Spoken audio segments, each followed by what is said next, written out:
Em primeiro lugar, Valderi, muito obrigado pela oportunidade. Agradeço também aos demais autores, às demais autoras. Agradeço especialmente a Ana pela confiança e pelo convite de fazer parte desse ensaio, né? E, de fato, eu vou fazer aqui uma aproximação muito breve da nossa proposta. A proposta surgiu, como eu já falei anteriormente, a partir de um convite da Ana Paula para poder escrever sobre a Covid. E nesse momento de escrever sobre a Covid, eu falei, escrever o quê? Né? E nós ficamos ali naquela situação, olha, vamos escrever sobre o quê? A respeito dessa situação que engloba uma série de situações muito específicas. E eu sugeri uma provocação. Assim, a minha sugestão adquiriu até a forma de uma provocação para a Ana, falando, Ana, que tal a gente descrever a rede e desdobrar a rede que o vírus vai marcando ao longo do seu percurso, ou seja, por onde o vírus vai passando, o que ele vai revelando a partir dessa passagem. E dentro dessa provocação, a gente tinha uma intenção ali que estava um pouco subterrânea, mas que era justamente tentar identificar que os domínios da modernidade, aqueles domínios que foram erguidos a partir de uma grande separação entre natureza e cultura, entre natureza e sociedade, acho que vocês sabem muito bem a respeito disso. Eu falei, olha, Ana, talvez nesse desdobramento da rede a gente consiga identificar que esses domínios não estão tão separados assim, e talvez haja um tráfego muito mais intenso entre esses domínios do que a gente está pensando. Que tal a gente usar o vírus como marcador desse tráfego muito intenso entre os elementos estrangeiros dos domínios distintos da modernidade, ou seja, para pegar a modernidade pelo calcanhar para dizer, olha, vocês dizem a todo momento que estão separando, mas, na verdade, o que acontece a partir da nossa investigação é que há um tráfego intenso, que há uma mistura, uma hibridização, se a gente quiser entender assim, que é um termo já bastante caro à genética, mas que, de fato, acho que se aplica ao momento atual. Bom, é essa a nossa intenção originária, e a Ana, de maneira muito perspicaz, eu já cedo a palavra a ela, propôs identificar justamente a partir dessa leitura, dessa identificação, provocar a partir do ensaio do Saramago, o ensaio sobre a cegueira do José Saramago. E aí eu gostaria de passar a palavra para a Ana para que ela desse continuidade a essa provocação que acabou originando um ensaio que eu gostei muito de ter escrito, e aproveito mais uma vez para agradecer ao Valderi e a Ana Paula. Obrigada, Rafael. Primeiro eu queria agradecer também o Rafael pela parceria nessa coautoria, nessa provocação que nós dividimos ao escrever esse artigo, e agradecer e parabenizar o Valderi também pela publicação, tem textos muito interessantes, e o objetivo da minha fala é mais fazer um convite mesmo para que as pessoas se sintam instigadas a partir da nossa provocação, da nossa fala, ir lá no site, fazer o download. O Valderi vai deixar disponível, o download ele é gratuito, então fica aqui o nosso convite para a leitura. Quando eu fiz a proposta para o Rafa, que nós começamos a pensar no desdobramento dessa rede a partir da Covid, nós também fomos instigados pela publicação de uma listagem dos top 10, que foi uma publicação do Fórum Econômico Mundial, em termos de riscos de impacto no ano de 2020. Em janeiro de 2020 já existia a Covid, ela já tinha tido manifestação, e com essa publicação listou a possibilidade de doenças infecciosas, como coronavírus, só em 10º lugar. Né? No top 10, o que estava assim, de risco mais baixo era justamente a possibilidade de doenças infecciosas. E a nossa pergunta foi, né, como que se produziu essa cegueira? Da onde que veio essa cegueira? Como que nós ficamos assim tão cegos perante o problema que nós estamos vivendo, que a literatura científica vastamente já tem indicado também, e como que isso se relaciona com o contexto de catástrofe climática. Então, a nossa proposta foi, a partir desse incômodo do top 10 do Fórum Econômico Mundial, pensar na questão da Covid, né? No ensaio sobre a cegueira, então, minha fala ela vai ter, assim, mais explicar o porquê do título, o que nos motivou na nossa escrita.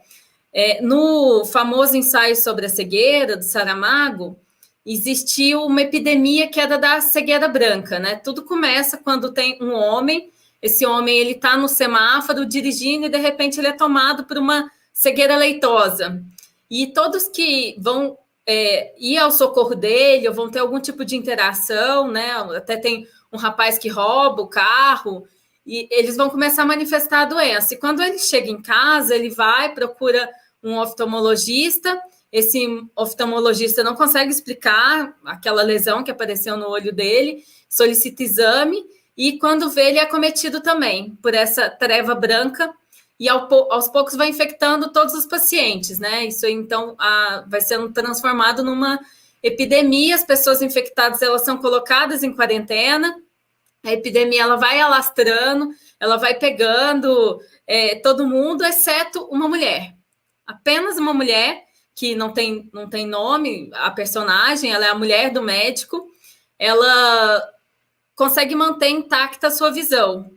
E a partir da visão dela é que o ensaio sobre a cegueira do Saramago ele é contado, ela começa a testemunhar várias cenas de violência, de abuso sexual, de lutas por comida, e vão aparecendo vários personagens interessantes que têm muita relação também com o contexto da Covid, né? Tem oportunistas que vão tentar vender uma falsa cura, né? Então a gente tem muitas semelhanças aí com hidroxicloroquina e várias outras promessas de coisas que iriam resolver, gente lucrando com a doença. E quando o Saramago ele foi explicar, né, o que motivou a leitura, foi justamente esse contexto de destruição do planeta, né, esse egoísmo, que é o que ele chama de cegueira da razão. Então, assim como a cegueira do Saramago é uma metáfora para pensar na cegueira da razão, desse processo da racionalidade, da modernidade, que tem o reino da economia, né, com E maiúsculo, nós pensamos que talvez a Covid-19 ela seja uma possibilidade de ver. O Sloterdijk, até assim, a gente trata um pouco disso no nosso texto, né, ele fala que nós passamos da paleopolítica para a hiperpolítica. E tem uma cena do livro, que depois foi transformado em livro, que retrata muito isso. A gente traz até essa fala no nosso texto, que o Saramago ele vai falar assim, que nós voltamos à horda primitiva, só que agora nós não somos mais milhares de homens e mulheres numa natureza imensa e intacta, mas milhares de milhões em um mundo totalmente descarnado e exaurido, que é o contexto da catástrofe climática. E a mulher do médico, através do olhar dela, é que se permite reorganizar, né? Que é os olhos.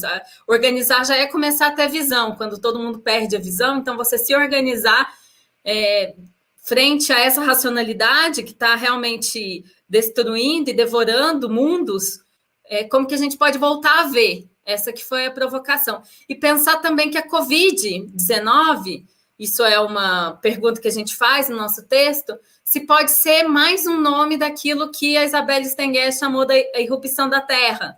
Se pode ser um dos 1000 nomes de Gaia. Uma dessas possibilidades de nós vermos o mundo exaurido, desabitado, e nós também consultamos uma literatura científica que mostra que os próximos problemas vão estar relacionados ao aparecimento de patógenos, inclusive quanto à derrubada da Amazônia. Então, nós fizemos também um rastreamento de todos esses contornos para pensar a respeito desse tempo em que nós não temos mais tempo, em que nós não temos mais ar. Finalizando já, né? No final do livro tem uma cena assim, que é bem interessante, que as pessoas, quando elas vão voltando a ver, elas perguntam, né? Elas começam a indagar, olha, parece que aquela vez, aquele mundo que a gente estava cego, parece que foi um outro mundo. Parece que não existe mais, parece que foi há muito tempo atrás, né? Então, assim, em síntese, será que a gente pode aprender com essa cegueira? Será que a gente vai voltar a isso